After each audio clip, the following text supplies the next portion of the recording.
Isang Japanese restaurant sa Makati ang hinold up kagabi. Ang krimen huli sa CCTV. Nagbabalik si Andrea Salve para sa detalye live mula po sa Taguig. Andrea, ano yung sabi ng Makati PNP? Pinky, mayroon na ngang persons of interest ang Makati City PNP sa insidente ng robbery hold-up na naganap nitong linggo ng gabi sa isang Japanese restaurant sa lungsod. Nabulabog ang gabi ng mga customer sa isang Japanese restaurant sa Makati City nitong linggo dahil sa pagpasok ng dalawang lalaking balot na balot ang mga katawan at parehong nakasuot ng helmet. Inisa-isa nito ang mga nakaupong customer at kinuha ang kanilang mga cellphone. Ang isang 62-year-old Japanese national nakuha na ng wallet na naglalaman ng 25,000 pesos. Matapos ang ilang sandali, bumalik ang isa sa mga sospek at ibinalik ang cellphone ng mga biktima. Ayon sa Makati Police, hindi ito pangkaraniwang insidente ng pagnanakaw. Hindi siya typical demeanor of a robbery hold-up, ma'am, na nakikita natin.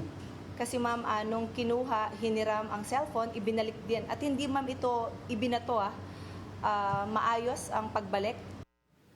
Nagpapatuloy ang investigasyon ng mga pulis sa krimen. Mahaharap sa robbery at violation to the Omnibus Election Code in relation to illegal possession of firearms ang mga sospek. Ang Makati City PNP ang tatayong complainant. Ito ay kahit pa nagsumite ng affidavit of disinterested person ang Japanese national na nanakawan ng pera. Tumanggi munang magsalita ang Makati City Police tungkol sa posibleng motibo sa krimen, pero pagsisiguro nila, tinitingnan nila ang lahat ng anggulo rito. Sa ngayon ay tutok sila sa pagtugis sa mga sospek. Sa isang pahayag naman, tiniyak ng NCRPO ang maingat nilang pag-iimbestiga para sa agarang ikareresolba ng kaso.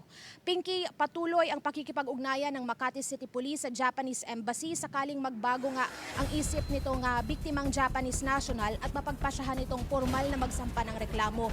Ngayong araw kasi nakalipad na ito pabalik sa Japan. Balik sa iyo, Pinky. Andrea, sabi mo nga kanina, sabi ng PNP, Makati PNP, no, na ayaw pa nilang isiwalat kung ano yung posibleng motibo sa krimen. Pero pala, isipan kasi talaga, bakit binalik kaya yung mga cellphone?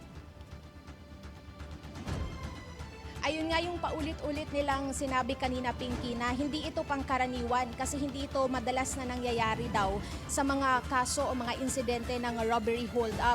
Kaya yun yung kapag natugis na nila yung mga suspect, yun yung kanilang aalamin kung ano talaga yung motibo ng mga ito sa kanilang ginawa. Balik sa iyo, Pinky. Maraming salamat, Andrea Salve, live mula po dyan sa Taguig.